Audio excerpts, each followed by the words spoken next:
खबर बलिया जनपद से है, जहां चुनाव की सरगर्मी काफी बढ़ गई है।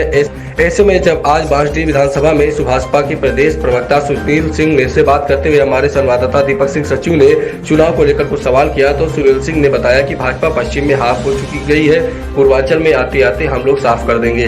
जफराबाद विधानसभा पर उन्होंने बताया कि ओम प्रकाश राजभर वहां 60 से 70 हजार वोटों से चुनाव जीत रहे हैं। उन्होंने बताया बलिया, बैरिया, बांसडीह, फिफना, रसड़ा से जो लोग वोट देने नहीं जाएंगे, वहां के लोकल लोग वोट देकर उनको विजयी बनाएंगे। प्रदेश की जनता महंगाई, बेरोजगारी, शिक्षा व स्वास्थ्य पर वोट करेगी, न कि जात पात पर। पहाड़ी विधानसभा में केतकी सिंह तीसरे और चौथे नंबर की लड़ाई लड़ रही है। बलिया जनपद से दीपक सिंह सचिव की रिपोर्ट। 2022 का चुनाव अपने नक्षत्र सीमा पर है। लगभग इन चौड़ों का चुनाव हो गया है। लगभग औते की चुनाव की तैयारी चल रही है। इसी में आज हम आए हैं बलिया जनपद के बांसडीह विधानसभा में, और हम यहाँ मिलते हैं सुभाषपा के प्रदेश प्रवक्ता से। हम जानते हैं कि पूरे देश में जो ना गठबंधन है उसकी ना क्या हवा रहेगी। पूरे प्रदेश में समाजवादी पार्टी गठबंधन पश्चिम में तो भाजपा को हाफ कर दी है, और पूर्वांचल आते आते हम लोग भारतीय जनता पार्टी को साफ कर देंगे। सब लोग के सामने लगातार यहाँ एक न बीजेपी से समर्थित प्रत्याशी हैं केतकी सिंह। लगातार इस क्षेत्र में उनका नाम हुआ कि ना अन्य नेता है, लगातार चली हैं। तो उनको लेकर के आपका मतलब जो आपका विधानसभा है उसमें आपको क्या लगता है? देखिए, यहाँ कोई लड़ाई नहीं है। नेता प्रतिपक्ष राम गोविंद चौधरी जी यहाँ 2-3 बार से विधायक हैं, बड़े नेता हैं और गांधीवादी सोच के नेता हैं। नौजवान, बेरोजगार, किसान सबकी बात करने वाले नेता हैं। राम गोविंद चौधरी जी एक तो प्रदेश में ईमानदारी का अगर स्वरूप देखा जाता है तो राम गोविंद चौधरी जी का नाम आता है। तो राम गोविंद चौधरी या बलिया, मैं तो पूर्वांचल की बात करूंगा, लेकिन खासकर अगर बलिया में देखा जाए तो बलिया में एक भी सीट पे भारतीय जनता पार्टी कहीं लड़ाई में नहीं दिख रही है, और 7 सीट सुभाषपा और सपा गठबंधन जीतने जा रही है। जहां तक आपने एक प्रत्याशी का नाम लिया, तो हमको नहीं लग रहा है कि वो तीसरे चौथे नंबर की लड़ाई लड़ रही है। वो कहीं लड़ाई में नहीं है।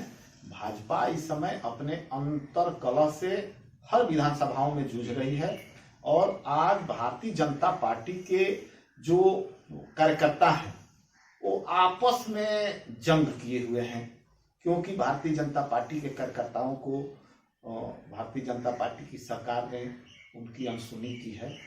हाँ, ये जरूर है कि कुछ जात विशेष के लोग ही भाजपा के साथ रह गए हैं, बाकी पूरी कौम, पूरी जनता सपा और सुभाषपा गठबंधन के साथ है।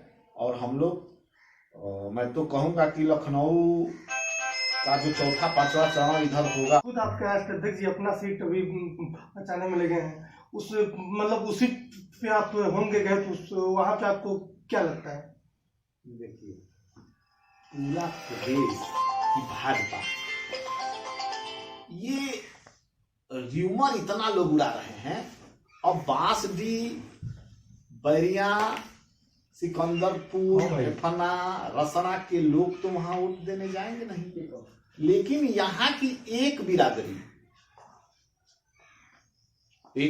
मतलब आप समझ रहे होंगे, मेरी जाति के लोग, राजपूत बिरादरी के लोग क्यों ओम प्रकाश राजभर से इतना चिढ़ते हैं, मेरे समझ में नहीं आता है। और यही लोग हरा रहे हैं, और जितना ये लोग एक जगह इकट्ठा हो रहे हैं, उतनी ही और जातियां एक जगह इकट्ठा होके अब तो इसका भुगतान जोगी जी भुगत रहे होंगे या भुगत रहे हैं।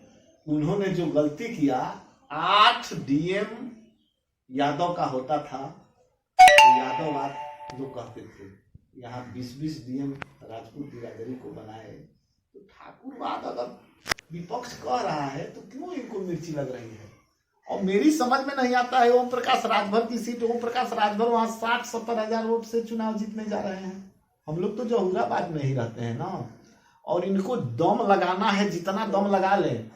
5,000 से अधिक भाजपा वहां वोट नहीं पाने वाली है। भाजपा अपनी जमानत बचा ले जहूराबाद में, तो मैं समझूंगा कि नहीं, भाजपा के पास वहां जनाधार है, इनकी जमानत जब्त होगी जहूराबाद में भारतीय जनता पार्टी की। तो आपका आखिरी प्रश्न रहेगा कि आप मतलब आप अपने विधानसभा में किन किन मुद्दों पर चुनाव लड़ रहे हैं, आपके मुख्य मुद्दे क्या रहेंगे, आपके जो यहाँ के ना तत्कालीन समस्या है उसको लेकर के? देखिए, हमारे यहाँ 5 सालों में भारतीय जनता पार्टी की सरकार ने पूरे प्रदेश में कुछ नहीं किया। इन्होंने कहा कि हम 2 करोड़ नौकरी सालाना देंगे, मोदी जी का था। 6 लाख कंपनियां बंद कर दी और 6 लाख कंपनियों के लगभग 20 करोड़ लोग घर पे चले आए। इन्होंने कहा कि किसानों का धन दोगुना करेंगे। किसान 1.5 साल तक धरने पे बैठा, उनका धन दोगुना कर दिए। इन्होंने कहा गरीबों को आवास देंगे, शौचालय देंगे। शौचालय की हालत गांव में जाके देख लीजिए। हम लोग यहाँ भोजपुरी में गोईठा बोलते हैं, ऊपरी वो लोग रख रहे हैं, कोई शौचालय में जा नहीं रहा है।